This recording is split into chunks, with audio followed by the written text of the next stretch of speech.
hate when the app crashes in the middle of me saying something and then I have to start another video. So my apologies if you're watching a previous video. I was just talking about a personal story in the liquor store. And anyways, it got cut out. So this is a continuation to that story. So anyways, guys, and then I'll finish the tarot. Sorry for my long-winded stories. But anyways, thank you, Markers, for posting that. I'm so sorry for the interruption, guys. I am so bothered that that fucking happens to the videos. I'm really sorry. Vicariously Me, we're back. Yeah. So let me finish my story, guys. I'll be quick. I'll be brief. I need to stop talking about it. But I let these two good-looking guys, right, buy me the drink. And they were like, no problem, miss. And they paid for it. And at the time, you know, we were kind of poor. So we were poor. Let's just be fucking honest. So they got me a huge big bottle of like $100 Hennessy or whatever. And they handed it to me in the bag. And they were like, would you like me to escort you home? And he was looking at me like, you better fucking not. And he went to the guy in front of him and he said, that's my fucking wife. You don't take her anywhere. And the guy was like, if that's your wife, you would be in here with her buying that for her, but you're not. And I was like, oh shit. And he did not like being disrespected by this guy and his friend. And because he felt kind of cornered between two guys and two other guys in the store, plus the store owner, they gave him the look like, you better get the fuck on if you don't want any trouble. So he grabbed me by the arm and he was like, let's fucking go. And so I didn't want to go. He's dragging me into the fucking car and I'm like, get off me, I'm gonna walk. And he's like, the fuck you're gonna walk? You know when someone's mad when they emphasize the word fuck. He was so mad, he was like, no the fuck you're not. Like he was emphasizing fuck as quite fuckily as he could. And I was just, I was like, you know, tired of his shit.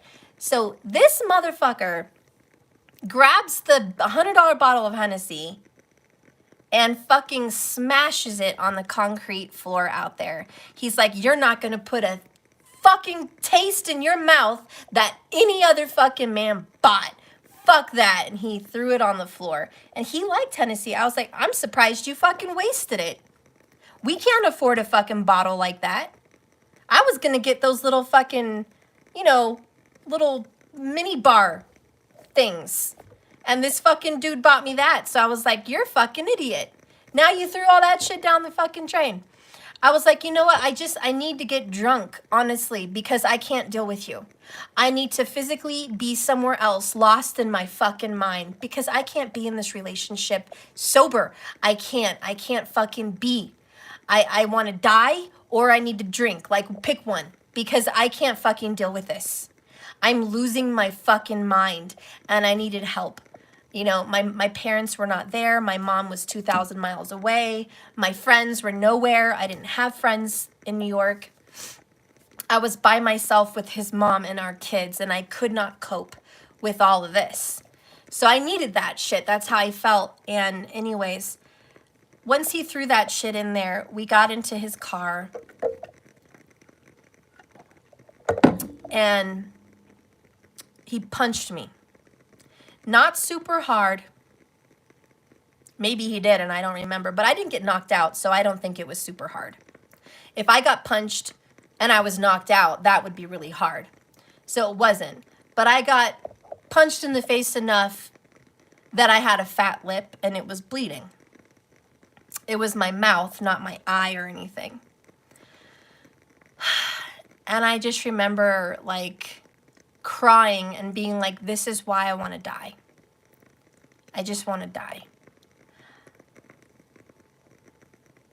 Just want to die. I don't want to be here. I'm not happy. I'm not a happy mom because I'm not a happy wife. I'm not a happy wife because I'm not a happy mom. I'm not a happy anything because we don't have a happy family. I don't have a happy family because we don't have a happy home. And everything that a woman is, he did not fulfill in me. A woman is supposed to be your treasure. I didn't feel like his treasure. A woman is supposed to nurture and heal and love, and I didn't feel like I was doing that properly at all. A woman is supposed to grow a situation, make a home, but I couldn't make a home because that was his mother's home. So I felt absolutely worthless, and I wasn't even thinking. So I just started crying, and long story short, my life got better, guys. That was a dark period of my life. My life got better. But it took me a long time to love myself. And did the abuse continue? Did it get worse? Did it get better soon after? No, it was years after that by the time I did finally get myself together. I did get strong. There was periods, and you guys go through it, ups and downs. There were periods I was strong and periods I wasn't. I got strong and I left New York because I couldn't deal with it anymore. Who followed me? He did. Did cheating continue? Yes. Did I go through a spiral again? Yes. Did abuse happen again? Yep. Did I get strong and report him and break up? Yes. Did he come back? Yes. I mean, it was a lot of that. And it wasn't till I was, oh God, how old was I? 27? I guess I was about 27, 28, probably 27. That a lot of that had been going on, more abuse, because it doesn't get better, ladies and gentlemen. If someone hurts you and they love you so much, they don't magically quit. They don't just stop one day because they're done with that period of their life. They don't get tired of it. It gets worse. So I'm just being honest. That's my experience, and that's the experience of many, many professionals that talk about domestic violence. It's a spiral. But it got bad again to where I was turning to drinking again. And I went to the liquor store to get liquor and just get drunk. And the kids were young, and I was like, I don't want to be this drunk, miserable, depressed fucking person. And I loved my kids, thank God for them, so much that I was like, I love my kids. And I wanted to be there for them and healthy and a good mom. And that's when I said, I don't need a man. I don't need a fucking man. Because, growing up with my inner child and history, women need a man. And I wanted a man to take care of me, and I wanted a man to protect me, and I felt like I needed a man, and that was really important to me. But I got strong enough, and I was like, I have to make a decision to not need him. And so, anyways, I threw all my alcohol down the drain, and I called the cops after another abuse situation, and they took him. And this time, I didn't bail him out. And this time, that was it. And I was like, it's just over. Like, I don't want to be with you anymore. And it was all over cheating again. That same fucking whore woman that I told you about with the kid in part 1, that same fucking girl with the 8 kids, now 9, she got pregnant again by him. It was guys, I had a shit show life apparently.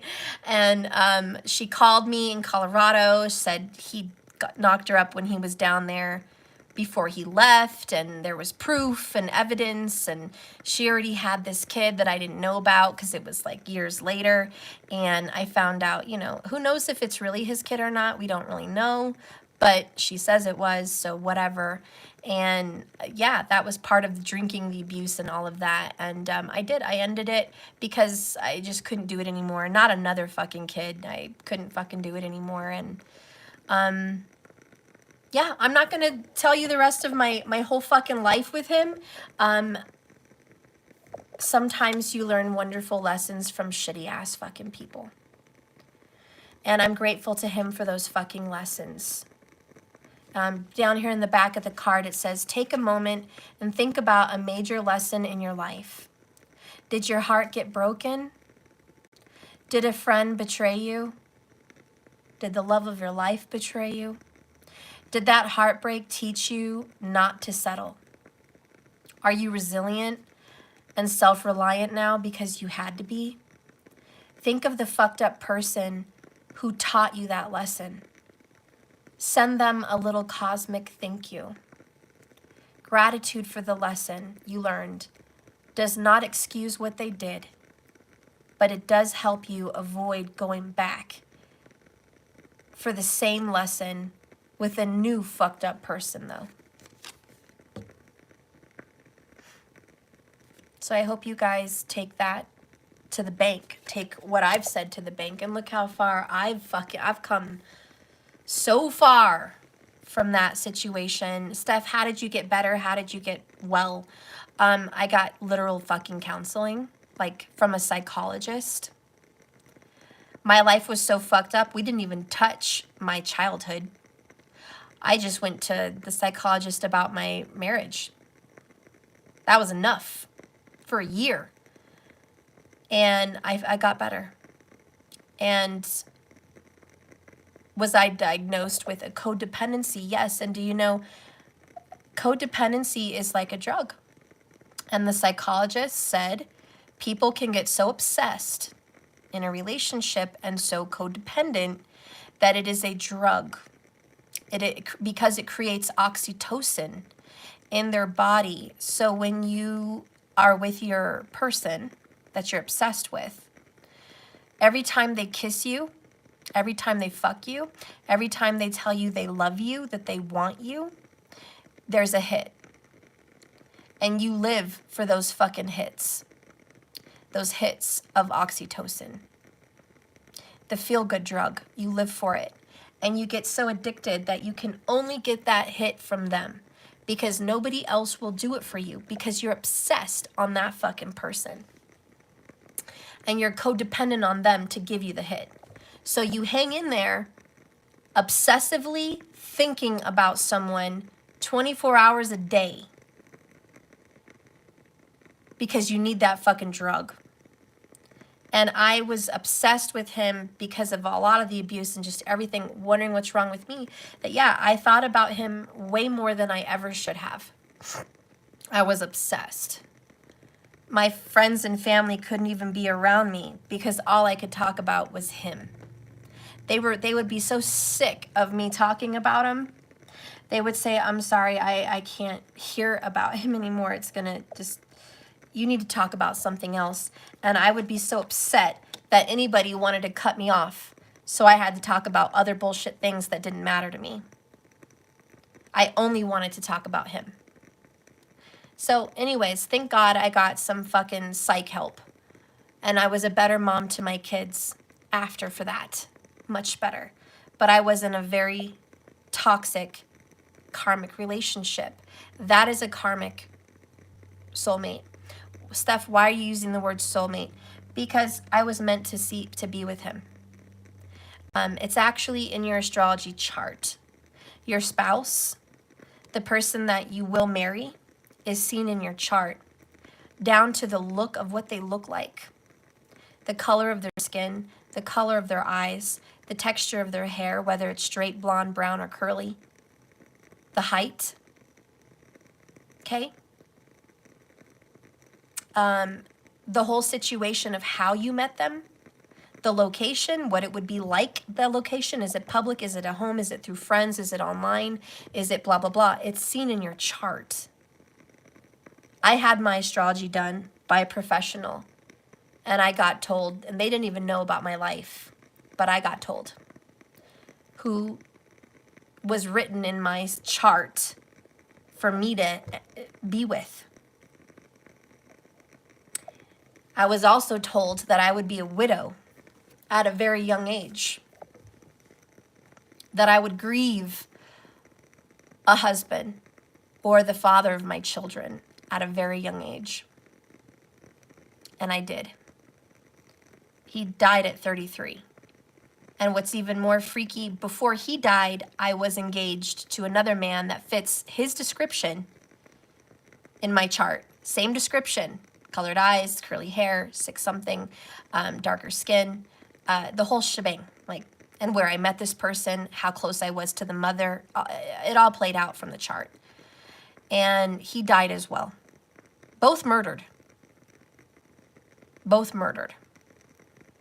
My father was murdered, and the people I was married or engaged to was murdered at a very young age. It was all foreseen in my chart. So when I talk about a soulmate, there is karmic soulmates. You're supposed to learn a lesson from them. You're supposed to be with them. You're supposed to have whatever situation gets brought up with judgment with them, but it's written in the stars and it's written in your contract. It's written in your astrology chart. So there is no getting around that. So anyways, wait a minute. Red Sun, baritone, Batrone, sorry. Hey, Steph, 6-foot Irish Italian. Oh, shit. I like Irish Italian. Green eyes, am I in your chart? Yeah, you're in my chart. I'm kidding. No, seriously, but in my chart, yeah, it was over 6 feet, colored eyes, and dark curly hair. Tan skin though, my dear friend. So that was in my chart for who I would be with. And ironically, the people that I ended up being intimate with, oh, there goes more cards. Oh, fuck it. The people that I ended up being more intimate with had that look. Granted, my last one did not have that look, so thank God. I don't think that applies to the whole murder theory. So I think my new one is safe. He's not part of the murder theory. But the astrologer that I met with said, you know, that particular essence, before the age of 36, these things would happen, and it definitely happened. So anyways, I got better, guys, and you're going to get better, okay? I shared that with you. I don't know why I shared that with you, but I guess because this says here, I don't want to repeat the past. And I know I sure don't want to repeat the past. But this 8 of Pentacles and the World card is exactly that. I don't want to put years, time, energy, and effort into a relationship that I have to repeat myself. I'm not going to do that cycle anymore. I've learned my lesson. And I'm not going back to anything like it. So you, your person, or the both of you are in this boat where I don't want to ever go through this again. Please don't ever let me go through this again. And that's where you're at. And you're just like, you know, broken promises, fucked up families, childhood wounds. You know, it's fucking drama. You're sick of it. You're sick of karma. You're sick of karmics. Okay, you don't want that. You're sick of third parties. That's why it's in reverse. I don't fucking want that. You want to pick a new path for yourself. 2 of Wands. And that is for your person and for you. Like you want that. Enough of this bullshit. So, and like I said, this could be for you, him, however the scenario goes, but there it is. How you feel is conflicted. 2 of Swords, Knight of Cups. I'm just bringing this up because this is a part 2. I want to reiterate. But the Knight of Cups in reverse with the 2 of Swords right here. Again, saying I'm holding back an action towards love because I haven't decided what I'm going to do about this relationship. Sometimes it's you're in limbo, kind of Hanged Man energy, you know? But this card over here represents your desires. And your desires is 4 of Swords and the Magician. And that's peace.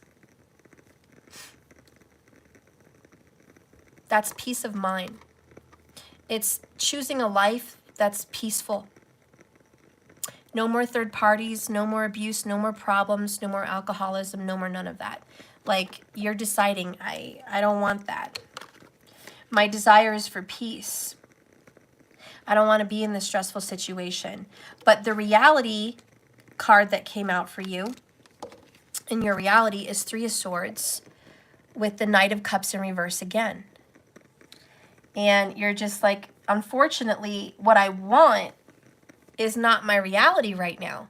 My reality is Three of Swords, Knight of Cups in reverse. I'm not happy. This man or this woman is not bringing me the love that I deserve. I deserve more. I deserve love. I don't deserve to be in a third-party relationship. I'm worthy of more. And so you're learning, thank God this is learning Jupiter energy, that you deserve more than that. And you're not going to make a deal. You're not going to make a deal. This is the Two of Swords. I'm not going to make a deal to be with someone that's going to hurt me or put me down. I'm just not. The next one here is, life would be a lot more fun if everyone's middle name was motherfucking. I don't know. I'm just pulling random cards here. Make today fun by silently inserting a motherfucking into the name of everyone you come into contact with. Ben motherfucking Franklin. Grandpa motherfucking Bob. That lady from accounting, she's now Carol motherfucking Cooper from accounting. Yo, somehow this makes those financial spreadsheets more bearable though, right? It says it's gonna be a great motherfucking day. A lot of people aren't comfortable with curse words, and I'm sorry if this made you squeamish because, you know, the cards that I've chosen are too much, but this is the deck that I chose, spiritual as fuck. So, you know, if you are sensitive with that, my apologies. I'm just really reading what's in the cards. I'm not making it up. So your reality is to just kind of be chilled out at this time. You've learned your lessons. And again, the outcome is Hermit and the Ten of Swords. And this, to me, guys, is kind of like that World card energy. And it's like, I'm done. I'm done being betrayed. I'm done being hurt by people. I'm done being backstabbed, walked all over, mistreated, abandoned, abused. I'm done with the pain. I'm tired of the pain. I'm tired of being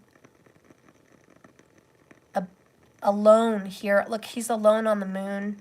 No one's around him. He's all the fuck alone. He's tired of fighting. He's got a sword in his hand. He's done fighting. He can't fight anymore. He can't fight anymore. And he decided to just surrender. No more fighting. And the world is behind him, which, ironically, the world is behind him in this particular reading. So to me, that's a confirmation I'm done. And I'm ready to go walk off by myself and just be by myself. I got some self-love to do. I've got some inner reflections to work on. I've got my own shit. And I've got to find my hope, my love, and my happiness again in this lantern. I got to find my fucking star. I've got to. For me. And that's the Hermit, which is for me. So in the outcome, I see you honestly pulling away for you. And if this is not you suffering, perhaps it's your person. They're in this karmic ass toxic relationship. Maybe your person's being abused. Maybe your person's learning that fucked up lesson.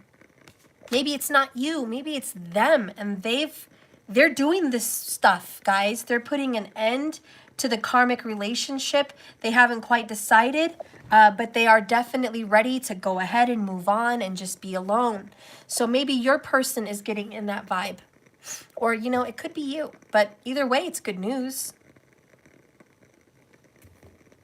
Let's get a card from your person and see what they want to say.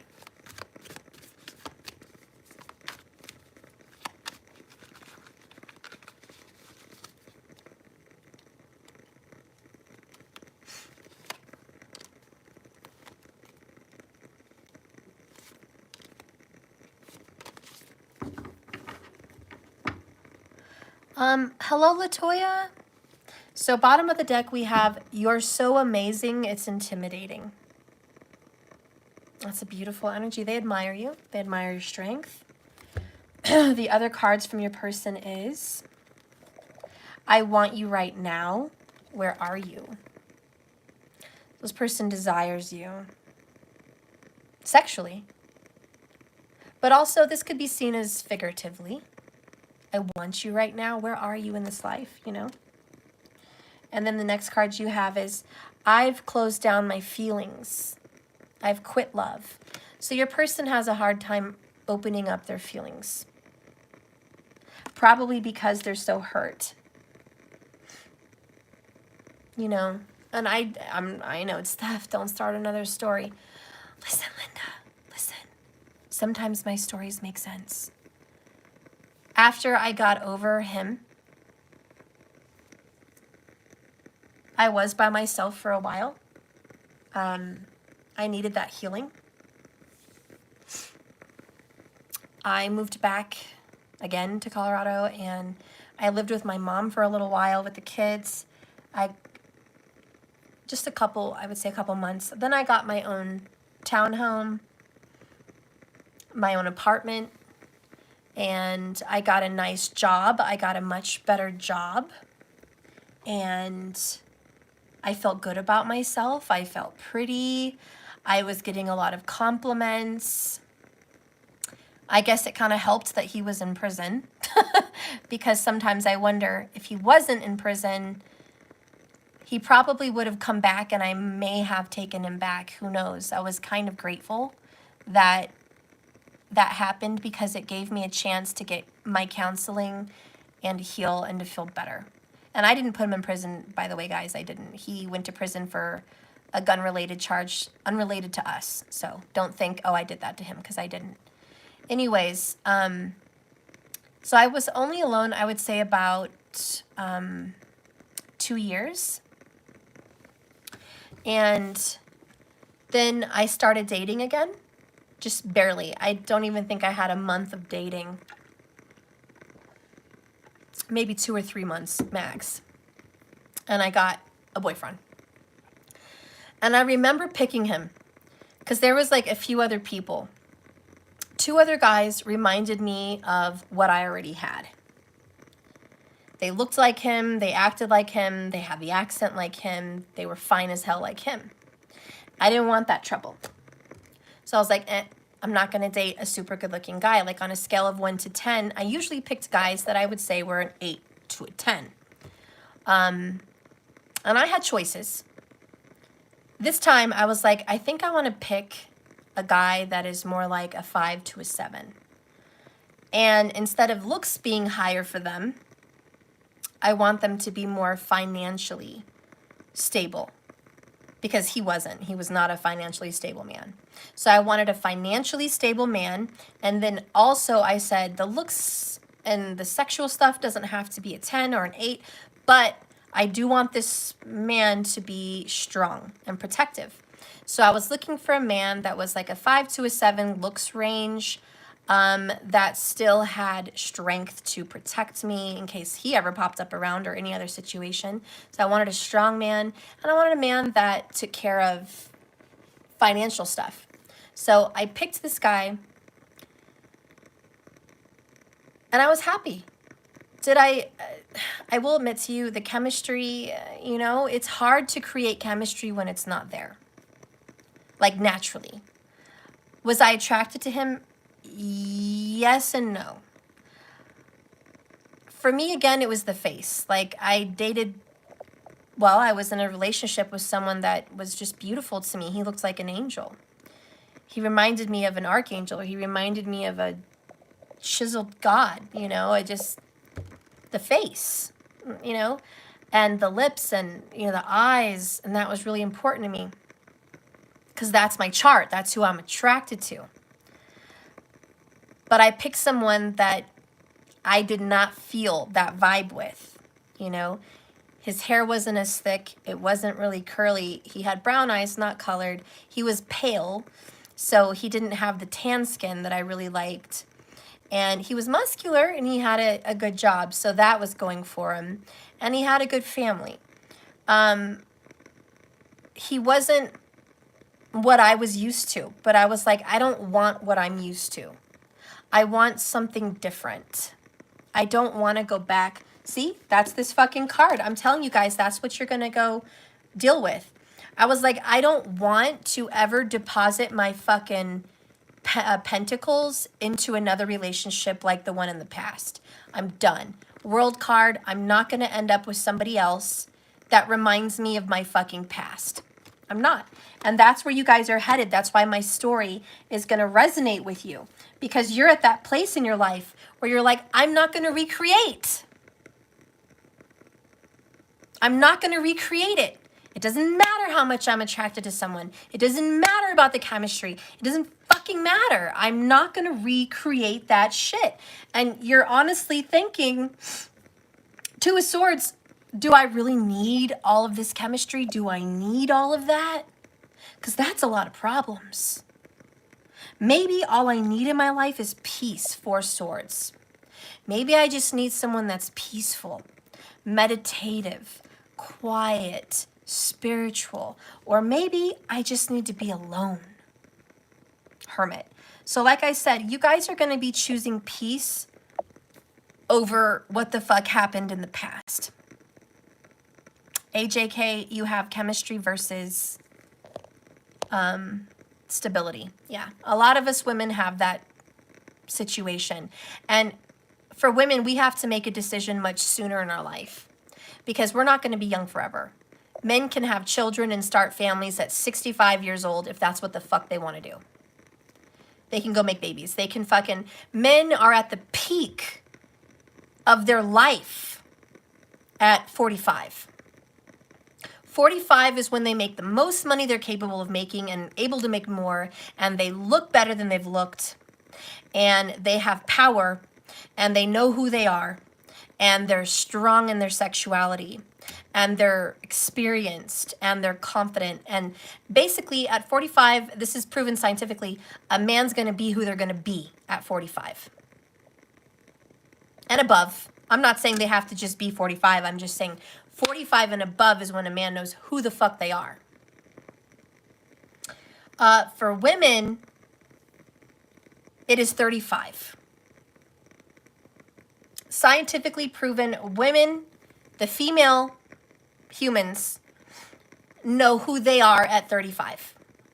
They've been through it all. They know who they are and what they want at 35. They then have about 10 years to make up their fucking mind. Because by the time they're 45, they better have chosen who the fuck they're going to be with for life. Or they're going to be alone. A lot of women, mid-40s, figure it out. I'm either going to go find this next partner for the second half of my life, or I'm going to be strong and powerful on my own. Or be a lesbian. I don't know. But with the men and women paradigm, that's kind of how it works. Unless, you know, some people, not a lot, they find happiness middle life with another middle life person and start a middle life, second life. You know what I mean? And that does happen. It's just not often. But if a woman has not created a career, had children, decided on her life yet, by 35, she's ready. By 35, a woman knows every fucking thing, what the fuck they want. But it's general that women who are 18 to 30 really waste a lot of time in shitty relationships. Because women at that age, and the modern women, the old-fashioned women, they got married 16, 18, boom. They knew they had to, you know, if they want a house and a family, they better get married young. And they married men 10, 20 years older than them all the time because they needed financial security, and they had to use their youth and their beauty to get it. They had to use the form of children to get it. Otherwise, they wouldn't have stability. And if they couldn't have children, they were fucked. That's pretty much how women felt. So I'm not talking about the old days. The old days, women would settle down. They knew what the fuck they wanted by 21 years old max. They knew what the fuck they wanted. But nowadays, modern women, it's more about 30. And so a lot of modern women, yeah, you waste a lot of your time sifting through chemistry, and you want to have romance, and you want to have a fairy tale lover, and you want to have, you want the fairy tale wedding, and you want the fairy tale love, and you want passion and good sex, and you want a handsome Prince Charming, or Princess Charming if it's same sex, but you know what I mean? You want that good looking partner to be compatible with you sexually. So a lot of women are seeking out a partner that has the looks and the chemistry to do what? To create children.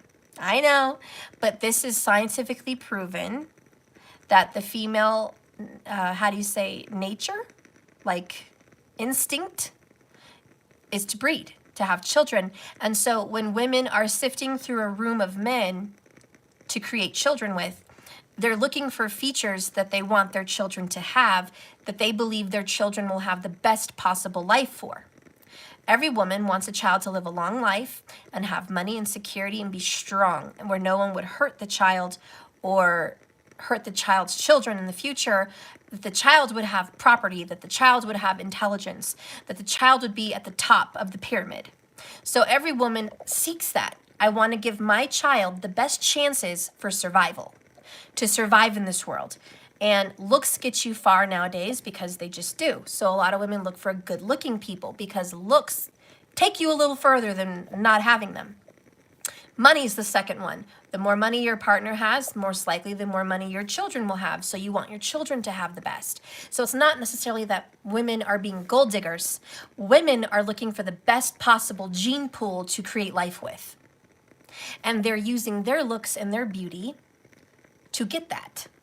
So if you put a room full of people, and I've seen this scientifically in some labs and stuff, little tests, you'll see it on YouTube. Like they'll have a room full of women judging the men on a scale of 1 to 10, who's the number one in the pool, and then the men will do the same to the women. Men, ironically, go for women that have a curvy figure, which promotes the ability to have babies. So men look for someone with a small waist. The smaller the waist, the more snatched, and the broader the hips and the breasts, the more that woman's going to be fertile and have children. Men subconsciously in their nature, in their instincts, look for that. Why? Because they want to pick a woman subconsciously that can have a safe childbirth and bring children into the world. They want a woman that can have a healthy pregnancy and healthy children.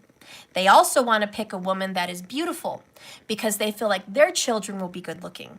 And again, looks tend to get our human race further ahead in life than not. So men also look for attractive females.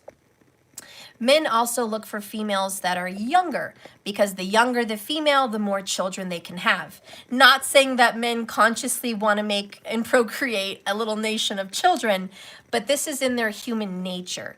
They want to naturally, instinctively procreate, so they look for youth. Most of the time, okay, there's some exceptions, but most of the time without early childhood qualities. So anyways, we as humans go out into the world scanning people subconsciously, instinctively, to create life with, because that's what we do by nature. We want to procreate for the next generation. That's why I'm saying women, modern women, know what they want by 35, and they're ready to create and make life at that point, if not sooner. But a woman is ready by 35 and knows there's a clock ticking, because a woman only has a certain amount of eggs for her whole life. She doesn't have infinity. So the minute you start your period, your eggs start depleting. So women know my clock, my biological clock is ticking. And if I want to find a partner, I need to partner up. So a lot of women around 35 are ready to partner up. Unless you're rich and famous and you can freeze them, then I guess they have no worries. Hello, Jennifer Aniston and the other beautiful women out there. Cameron Diaz, etc. They're lucky, you know, they can do what the fuck they want. Some modern women have more choices than others. But a lot of women also have created their own wealth by the age of 35, where men, ironically, have not created their ultimate wealth till 45. So again, men are a little bit behind in the maturity pool. And that's again because men can procreate longer. So 45 is their peak. Women is 35, that is their peak. That is prime time. Men at that point should use their looks, their money, and whatever they've accumulated in their life to get that partner, to get that mate. That is their prime. Oh, they can always do it. They can do it at 60, 70, 80, whatever they want to do. But their prime is right there. And that's when you're thinking of like the George Clooney's, the Brad Pitts. Look at them. They're still kind of in their prime, even in their 50s. But think back 10 years ago. That was Brad Pitt, George Clooney's prime. Y'all know what I'm talking about. They had a little salt and pepper. You know what I mean? That was prime time. And then you look at women in Hollywood around the age of 35. That is their prime. They're intelligent, they're experienced, they know who they are, and they're good at what they do. So that's a woman's prime in the modern world. Years ago, it was probably a little different. People didn't live as long. Anyways, I'm going to stop talking about that. But the point here is, guys, you are not going to choose a repetitious past. And so I see you in the future, Hermit mode, 10 of Swords, going off on your own. Let's get some more information about this future with the Hermit and the 10 of Swords. Spirit, please show my collective group the future with the Hermit card.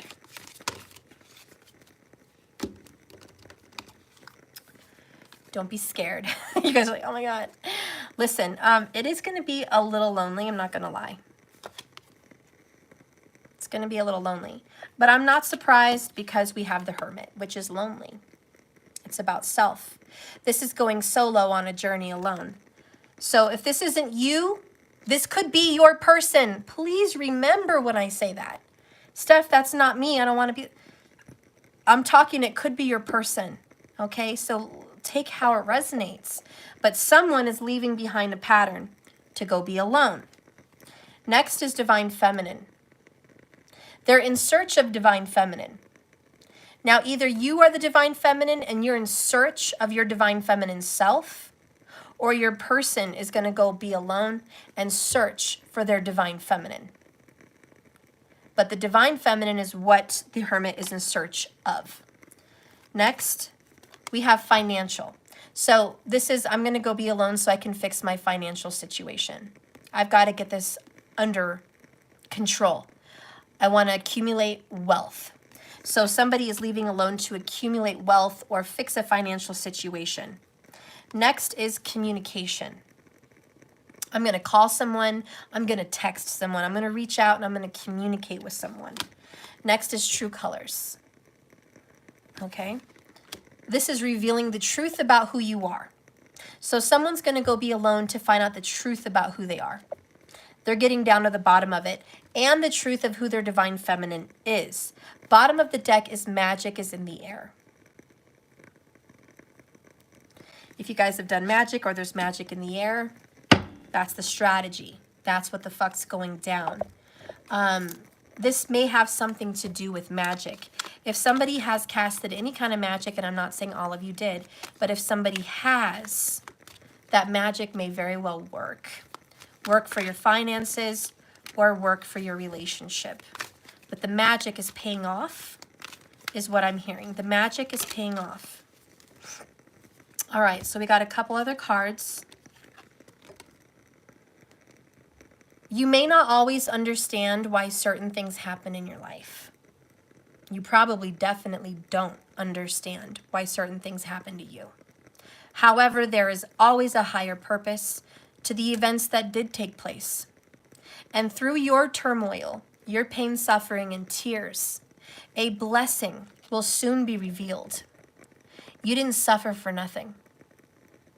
The Spirit really wants you to know that 44 minutes. You did not suffer for nothing. So your broken heart, your 3 of Swords, is going to pay the fuck off. Next, you guys are going to like this one. Transformation. Your relationship with this person that you're thinking about today is about to go deeper. Love conquers all because love transforms all things. And again, the most powerful fucking weapon on earth is love. Love endures. Love conquers every fucking battle. Love always brings the star card out. Love always brings hope. Love always heals. Love can cure every fucking problem. Love makes you feel better. Love will transform anything. And as long as there is real love, you can bet your ass that this relationship will transform. Next. Look inside yourself. Examine what's causing you to feel this way. And keep in mind, this could be you, or this could be your person, or this could be the both of you, hell. But this whole look inside yourself and examine what really makes you feel this way, that's why your guys are going off to be alone. And what I'm feeling mostly in this reading is fear. What if the past repeats itself? What if I am simultaneously manifesting the same scenario again? It's because of me. I manifested this. Why did I recreate the same situation? You guys need to believe me. I really want you to believe me. Listen, I'm going to tell you guys this wild story. And if you watched part 1, you'll fucking resonate with what I'm about to say. I hope you watched part 1 and heard my fucking story. But about the whole tattoo on the ring finger thing, I was shocked to find that on him, you know? And it hurt me to my core. Like, you guys know, you watched part 1. So when that fucking shit went down, suicidal. Like, I couldn't even fucking live. I was so fucking destroyed. You know why it destroyed me? Because my karma at the time was, you are nothing without marriage. Your relationship means nothing. Marriage means everything. Marriage is so important. It is a must. You've got one shot at life and you better get married, and you better get married right. And I was going to have the best fucking marriage. And my goal was marriage. Marriage was everything to me. That was my fucking tabernacle. That was my treasure. Fucking marriage.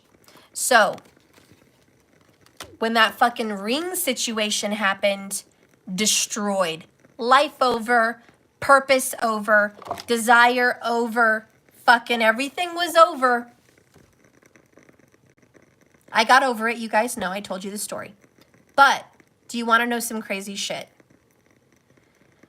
Like 15 years after that scenario, I manifested that motherfucker again. Not the same guy, a different guy. But I manifested that tattoo finger bullshit again. And you're going to say, how and why? First of all, it wasn't on purpose. It was a fear of mine. It was a fear. I told myself I don't ever want that to happen again. And I was scared that it ever would. And I tried not to think about it by thinking that I shouldn't think about it. I told myself, don't think about that. Stop thinking about that. God, I told myself, if that ever happened, this is how I would feel. And I played it out in my head, how it would feel if it happened. How it would crush me again if it happened again. So when I envisioned it and I feared it, I created it. Because again, your mind does not know the difference between what you don't want and you want. Your mind's just like, oh, we're thinking about this again. Okay, let's recreate that event. Different guy, different day, same situation. And I'm just going to end that little story on that. I ended up getting with my person. We were intimate again, just as the first time it happened. Remember, I was in the shower getting it on the first time I found out about the ring tattoo. And like clockwork, again, I recreated the same shit. I got intimate with my person to find out seconds later there was the fucking tattoo on the ring finger. Why not this one, that one, the fist, the wrist, the arm, the leg? Why the ring finger? You probably say, why the ring finger? Why? Because that was my fear. That's what I was scared of. That's what I didn't want more than anything. I didn't want that one. Hi, honey. Hold on, guys. What is it, baby? I made a hoodie of me and new foil. Did? Yes, guess what? What? The Disney is going to get shut down, the new Disney. Why? The girl said it's not really made anymore. Oh, no. I don't like that. I know, I would have fun if you at the new Disney. I love you. But hey, maybe we can go there before it shuts down. I don't think they're going to shut down Disney World. No, not the Disney World, like the new one. Oh, well, I don't know about all of those information. Okay, I have to do some work now. But this is the new foil. Oh, you want to show them? There's a chapter 3. Oh, chapter 3 player? Okay. No, chapter 3 puppy playtime. And this is what the new foil looks like. Okay, do you want to show them?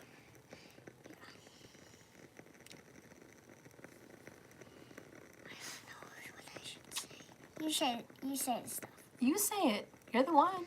Well, guys, if you can hear me, this is the new player from Poppy Playtime Chapter 3. I know probably all of you are excited for the new one, and this is what the players look like. Oh, yeah, that's so nice. They like have a suit on. Yeah, you did a good job. And I think this is what the players look like in the game. Mm-hmm. You did a really good job. Mm-hmm. That's such a brilliant piece of work right there. Huggy Wuggy too. I love it. There was a Huggy Wuggy. You're just getting too good at that stuff. There was Huggy Wuggy. His head. You want to show them Huggy Wuggy or? Yes. Okay. So this is what it looks like at the beginning trailer when he... In front of me. The trail. The first part of... this is what Huggy looked, the green guy, when he got eaten. And this is what he looks like. That's his arm is sticking out from Huggy Wuggy's mouth. Yes, I use red clay for blood. You're very smart. Yes, this is... I love you. head. I love you. I'm trying to finish up, okay? Okay. Okay, guys. Anyways, I forgot what the fuck I was saying. Oh, sorry I used words, Matt. Turn some lights on, it's dark. Somehow during this video, it's ended up dark here. I hate that, but whatever. Anyways, like I was trying to tell you guys, I manifested that same scenario all over again. So, is that possible? Yes. And if you have a fear, stop feeding it. And this is the same with your third party or anything you've experienced in the past that hurt you. Like, heal it, forgive it, don't let it rule you, conquer your fear. How do you conquer a fear like that? Let's see, how did I conquer my fear? Once it happened again, hello, you learn lessons from a few fucked up people. Once it happened again, this guy didn't even fucking know my past. He didn't even know, I don't even think I've ever told him that story. He didn't even fucking know. Like, he didn't do it on purpose because I'd already been through it. He didn't pick the ring finger because fuck me in our separation. No, he didn't even fucking know. And he felt really bad when he showed me. He felt really bad. And he was like, you don't know the shit I went through during our separation and how much pressure I felt from her to get this done. And he's like, yeah, it was a stupid choice and I got it done, but I really didn't really want to. I felt like I needed to do that to keep my head above water with that person during the coronavirus COVID thing. He's like, you know, I felt pressured to do it. The world was changed. I felt scared, you know, and I did it. He's like, was my heart into it? Did I really feel like I was into it? No, but I did it, and I wish I didn't do it. He's like, every time I look at it, I don't feel great about it at all. He doesn't feel great about it. So I don't know what he's going to do about it. I don't know if he's going to keep it, remove it, cover it, laser remove it. I don't fucking know. But I got to the place where I don't fucking care. That's how you conquer your fear. When I found out he did that, I felt so betrayed. And at the same time, I manifested a second fear. I'm talking to you guys about this because of your manifestation. My other fear was he was going to have a kid with this fucking person because we'd been separated for some time. And I was terrified. I didn't want him to be blindsided because I know how women plot and get that seed. I know. And I was scared. And I was like, please don't. So at the same time I found out about that, the same exact visit, I find out the other woman wanted a kid. And my whole world came crumbling down. Reminders of the past. I recreated my fear. Down to the fucking tattoo, down to the fucking child scenario, all in one visit. I recreated my fear. And I'm sharing this with you guys because how do you conquer your fear? You don't feed it. You don't say it's your fear. You don't think about your fear. You don't envision what would happen if your fear came true. You don't worry about your fear. You don't fear your fucking fear. I don't know what you're going to have to do to get to that place, to not give a fuck about your fear, but get to that place. Once it happened, it was like a wound had been reopened. I cried. Again, I felt suicidal. I felt like shit, slightly, for a second. Not at all like it was the last time, but because I recreated my karma, those thoughts came back. Those feelings came back. I went back into time. I went to a fucking car wash and I screamed. Bloody murder. I was going, because it's a safe place to scream. I was so mad at the universe. I was so mad at God. I was so mad at him. I was so mad at that fucking bitch. I was so fucking mad with myself. I was just angry. So angry. So fucking angry. That I went through the drive-thru and I was just screaming bloody fucking murder. Fuck you. Fuck you to him. Fuck you to God. Fuck you to everything. I was just like, fuck you so hard. Fuck you so much. Like, angry. I don't know if that helped. Maybe it will help you. I don't know. But it helped me. And I did feel better. Kind of, you know. I left. My throat was gone. My voice was gone. And I cried, and then I wiped my fucking tears, and I told myself, I survived the past, and it hurt even worse, but I survived. I got through the hardest days of my life. And I had a great life. And I got to experience love again. I reminded myself there was a time in my past that I never thought I would love again. That I would rather die than be without that person. And then I lived. And then I fell in love with someone else. And then I had a family with someone else. Wow, look at me, living in shit.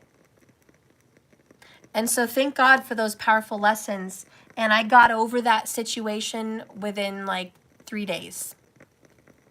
I got over it. And I was like, fuck it. Fuck it. That does not have power over me anymore.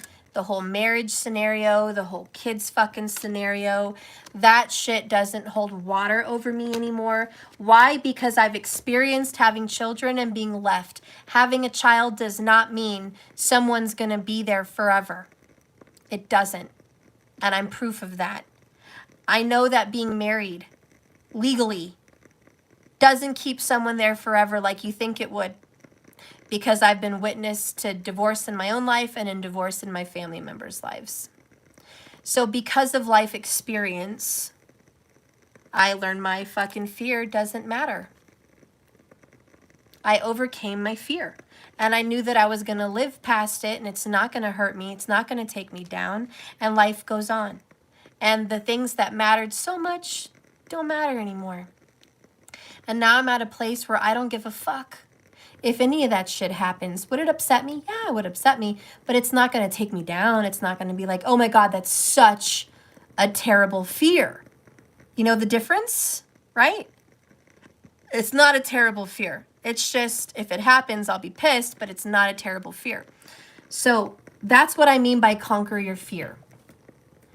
Whatever it is, because if you're not careful, you're going to manifest that shit again like a fucking cycle. And it's going to follow you like the plague. Aqua Lily, yeah, I'm in a situation where I'm not the only option for this one guy. Just like with my DM 3 years ago. I gotta stop the situation. I want my DM back anyway. But he is still with his karmic. Okay, Aqua Lily. Manifestation tips on that one.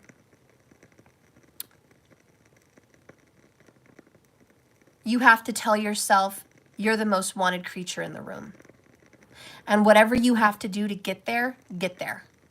Get whatever you need done to your body, to your eyes, to yourself, to your life, to your money, whatever, all of the above, get there. Get there to where you know I am the only fucking creature desired. I know it seems fantasy, and we know there's millions of beautiful people in this world, but this is your reality. This is your manifestation. This is your relationship, and this person is into you. So you have to start by believing that you are worthy.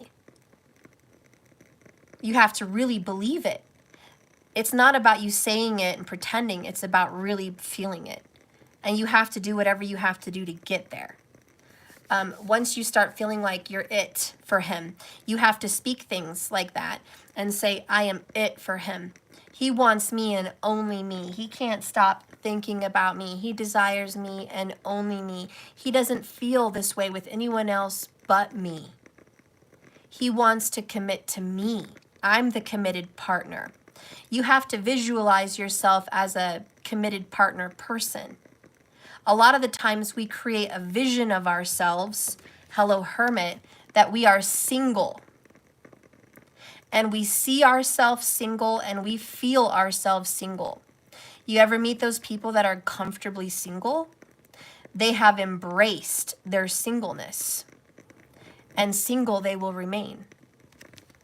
Because they only see themselves as single. A lot of people don't want to envision themselves in a relationship.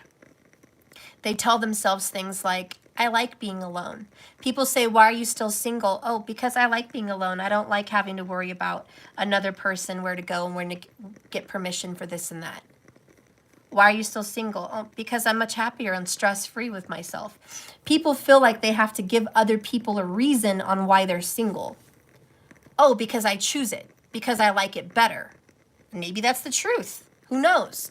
But either way, they have accepted the fact that they're single. And the same thing about people that have accepted the fact that they are a third-party person. Why are you in a third-party relationship? Oh, because he still hasn't figured out how to leave that person. He loves me, but he's stuck with that person with the kids. You're proclaiming your stuckness. Therefore, they are stuck. Therefore, they haven't made up their mind. It sounds like a lie, but you have to catch yourself when your mom, when your brother, sister, best friend asks you, are you with this person? Are you seeing this person? And if you are secretly, but not publicly, you feel compelled to lie. And because people judge your relationship and how shitty they are, you have to say, oh no, we're not together. No. When deep down you're like, I wish we were together. When deep down I see this person all the time. We have sex, whatever, but we're not together. So you lie to people and say, we're not together. Have you seen this person? No, we don't talk. Lies. But you're feeding the lies. You're proclaiming them. And then you remain a secret. Again, you're promoting that. And when there's a third party situation, if somebody's like, oh, but he has a girlfriend. Oh, but she has a boyfriend. Oh, but they're married. And you're like, yeah, I know, but no. You don't confirm that reality. If somebody asks you, and it's much better to be alone, so you don't have to fucking talk to people and lie. But it's much better that you confirm a reality that that's not the truth. And you say, no, actually, they've left that person and we're together now. Or we're working things out. Or just say, that's not a problem anymore. You know, whatever simplicity you can use, it's better. But you have to convince yourself that that's really happening. Because what happens is when you confirm your reality to other people, your body, your mind, your soul, your spirit, your manifestation says, oh, that's the truth. Oh, I thought we were at home manifesting this fucking relationship. But now you're talking to Joe Schmo and they asked you and you said you're not. So my bad, I'm going to go back and erase all the work we've done and not manifest this relationship. See, that's how shit happens.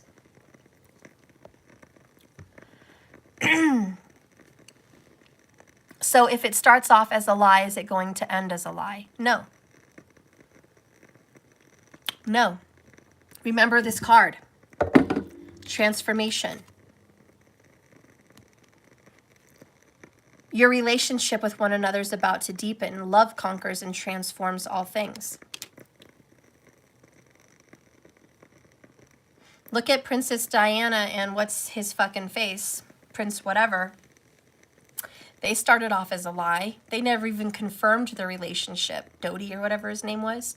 They were fucking. They were trucking. They were fucking every day. Diana was getting it in the ass. I'm sorry, that was rude. I'm not trying to put her down. I love Princess Diana. But she was getting it from him, and he was fine as hell. And they were a couple, period. And she was in love. And homeboy even went to his dad and got a big-ass diamond ring to give her. But nobody knew that shit till after she was passed on. But they lied their little fucking ass off. If they were given the chance to live their life, do you think they always would have been a secret? They always would have been a lie? No. They would have married each other and they would have had a bomb-ass fucking relationship. And we would have seen Princess Diana and that prince happily ever after. Like a real fucking fairy tale. Had they been given the chance. So no, just because a relationship starts off that way does not mean it's going to stay that way. Fuck that statement. Get it out of your fucking brain and don't ever say it to me or anyone again. It's gone. I want you to forget what you just said. And to add to secretive relationships, another, I know, here we are, the royals, but Prince Charles and Camilla, again, secret relationship for decades. Secret, I mean, it was hidden. They couldn't go out in public like that. It was fucking affair. It was an affair, and even though we all knew about it and it was talked about, it wasn't public. And it would be easy to believe that person is never going to be happy ever with each other. That they're going to remain secrets and he's never going to publicly be able to be with her. But that's not true. And look, you know, whether you like it or not, he's professed his love for her to the fucking world. She's wearing a crown. She's wearing the queen's diamonds and the sash as a royal with fucking King Charles. Now, rocking that shit. Sometimes crazy shit happens. But they started out as an affair and a third party and a lie. And look how the fuck they turned out. I'm not saying you should go for gold like that, but, you know, damn. So I don't know. I'm done. But sharing those stories is this. Your relationship may start out a certain way, but it's not always going to be that way. Thank you, Aqua Lily, for the 150, whatever that is. I can't usually watch live since the difference in time zones, but I always watch them afterwards, and the website donation or Cash App won't work for me. Oh, since I'm from Finland. So Merry Christmas. Thank you so much. Aqua Lily, you're just, I love the red. Red is one of my favorite colors. Thank you so much for that. Thank you. So anyways, what? It's around 155? Holy shit. Girl, okay, so I'm going to have you down for the astrology reading and the tarot reading because you spent $99 or more for Christmas. So let me write your name down because you're going to get that. Thank you, Aqua Lily. All right. I wrote that down. Okay.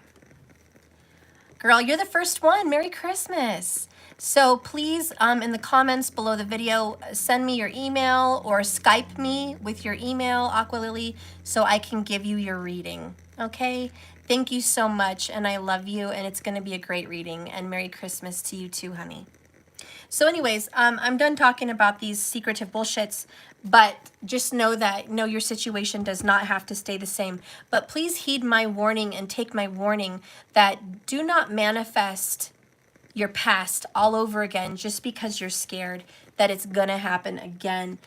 Put an end to that cycle and just, tell your fears they don't fucking matter anymore.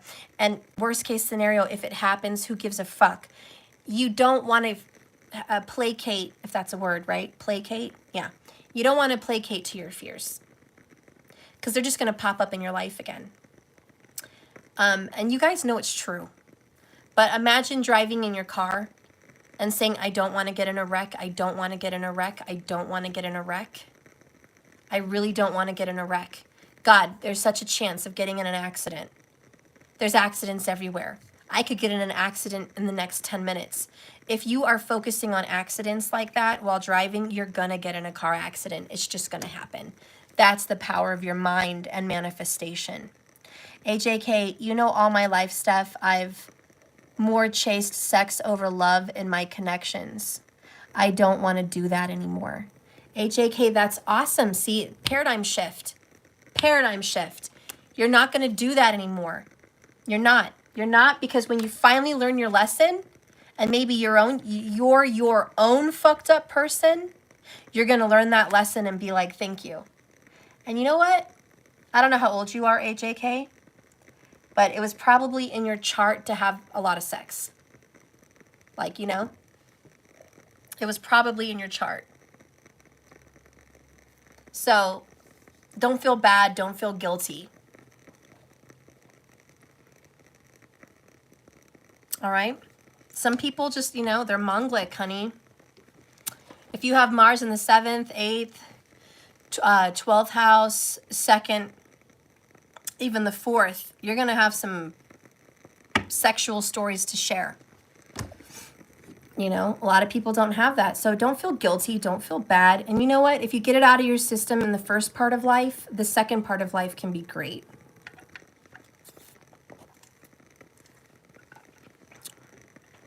And maybe as a Scorpio, still figuring a balance out. And maybe a lot of your karma is just very sexual. You've got to figure that out. In a past life, you could have been a monk that judged sex as toxic, evil, and ugly. And you were born again to understand the secrets of love, romance, sex, spiritual connection. Sex is a very spiritual connection. It's beautiful. And a lot of people don't think it would be, but it is. It's very, very beautiful. Your souls deeply connect during a sexual act, which is why you should not be doing that with meaningless people. Buying sex, having sex with people that you don't know their name, that don't mean anything to you, using a body as nothing, you know, that. Because you're experiencing something sexual and it's not connecting. The masculine and the feminine energy have to be present for sex. It doesn't matter if it's a same-sex relationship or not, the masculine and feminine will always manifest during a sexual act. There is going to be the giver and the receiver. It's always like that. It is a spiritual act, and it does something for the soul. It is euphoric. It's life-changing. It's mood-changing. It gives hope. It gives healing. It's a beautiful energy, and people shouldn't play it down. But yeah, once you learn lessons about sex, you can be better at it, for sure. And not just seek a partner for sex.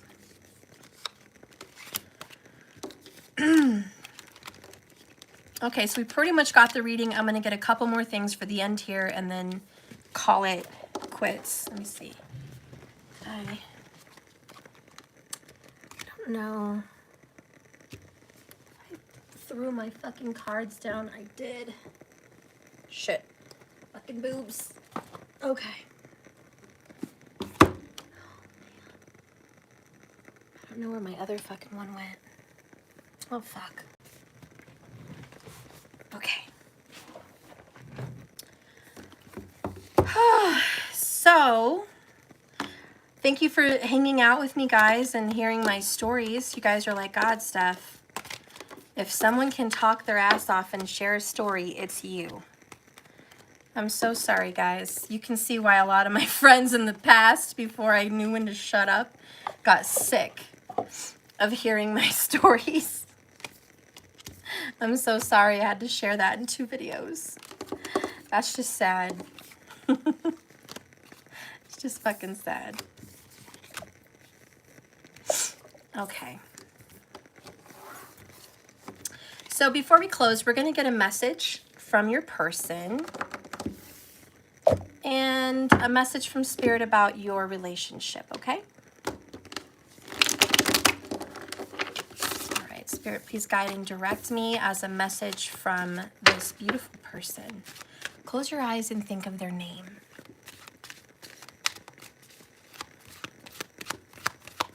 How are they really feeling right now? How are they really feeling? Okay.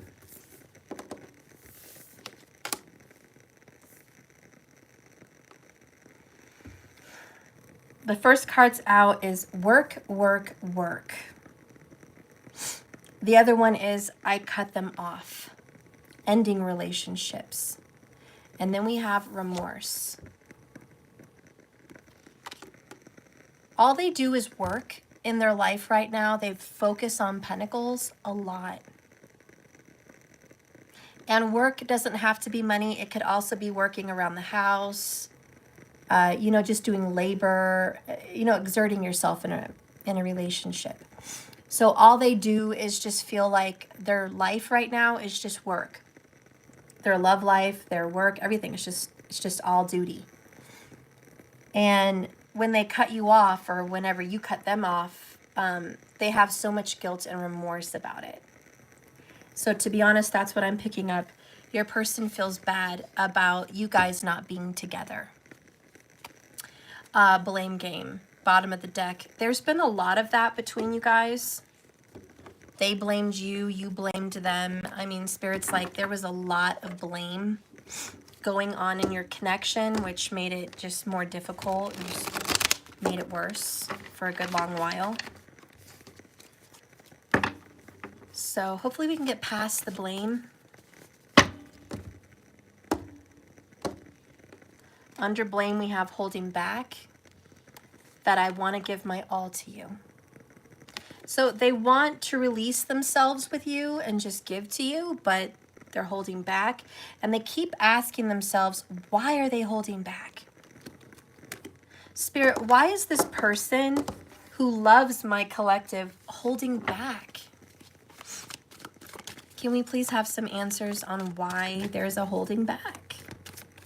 Why? So much love. Why hold back? So much love. Think of their name.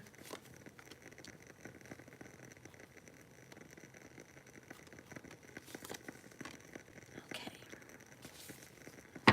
Bottom of the deck here is, I dream about you almost every night, and I hate waking up to find you're not here. So this person fantasizes about you and definitely has dreams, doesn't like that their life doesn't include you. I talk to you all the time. I express everything I feel and desire as if you were here.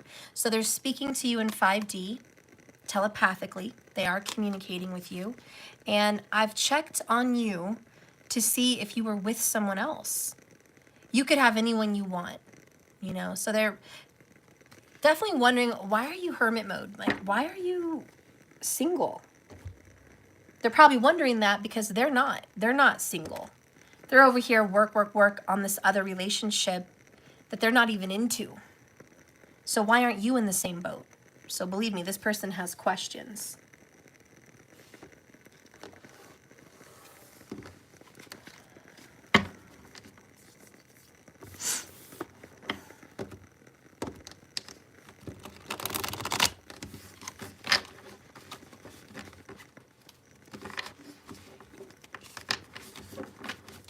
Secrets are coming out to them. Things are being revealed. The mysteries of their love for you is being revealed.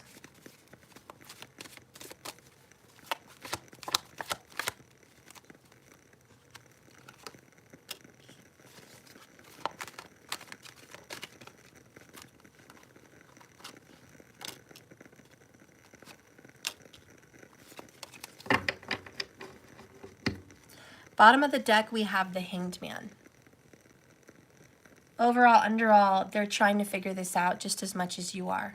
They're in a pause. They're reflecting. They're holding back for sure. 8 of Pentacles consistently. They're growing. They're working on it. They're putting in time and energy. Virgo, again, very prominent today. Ace of Wands, they desire you. They don't know how to get to you. They don't know how to fix this. They don't know what the future holds. But they know they desire you. They want a new beginning with you, even though they're holding back. They've got a big, strong, sexy Ace of Wands for you. They've got a heart-on in life for you. You do it for them, okay? And they're just trying to figure out, why am I holding back from my love? So messages. The fact that you even give me the time of day blows my mind. Like, why are you paying attention to me? What do I give to you that makes you pay attention to me? Because I feel this person doesn't give you very much.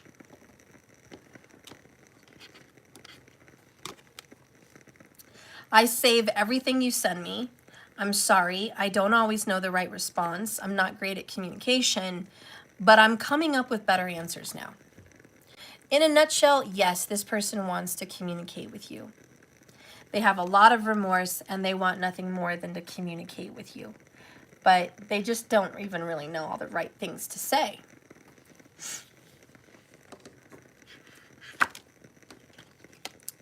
Sometimes I often wonder if this is all in my head. But I know deep down it's not. I'm trying to overcome my vices and my blocks so I can give all you truly deserve. Look at that, guys. This. They want to give everything they have to you. But again, they're blocked. They haven't figured it out. They don't know why they're blocking you. They're holding back. They're blaming. They don't know why they're blocking you. But they know they feel bad for blocking you. They know they feel bad for ending things with you. They're trying to figure out why they're hesitant with you. Next, we have the Ten of Wands in the reverse, which I've never given up on you. Like, I'm still fully into you. The Ten of Wands in reverse is so much like saying, I know I should give you up, but I can't. I'm addicted to you. I'm addicted. I know I should have put this down, but I can't put it down. And again, there's remorse and guilt with this image. And this is, I also know I haven't made it up to you. Like, this person owes you and has not made it up to you how they know you deserve. Next is Five of Wands in the reverse. I don't want to put you through a competition. I don't want you to fight or to struggle for me. You deserve more. I'm not trying to give you a struggle. And this is also, I'm not winning in my fight to push you away. This person tried to forget about you, push you away, and close the door. They haven't won that battle. They've tried to move on with somebody else and be into them, but they can't because they're into you.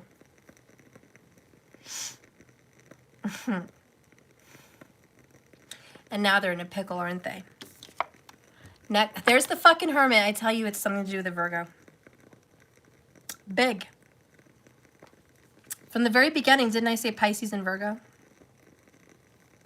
Or is it Libra and Virgo? Wait, no. Libra and Pisces. It's just both, guys. But Virgo's prominent. Pisces is prominent. It's very much, like, super a lot in this reading. This person right now, like I said, for what's going to happen in the future, which was the Hermit, Ten of Swords, this person is absolutely going to pull back from you. Because they're trying to go inside themselves and figure out why they're holding back from you in the first place.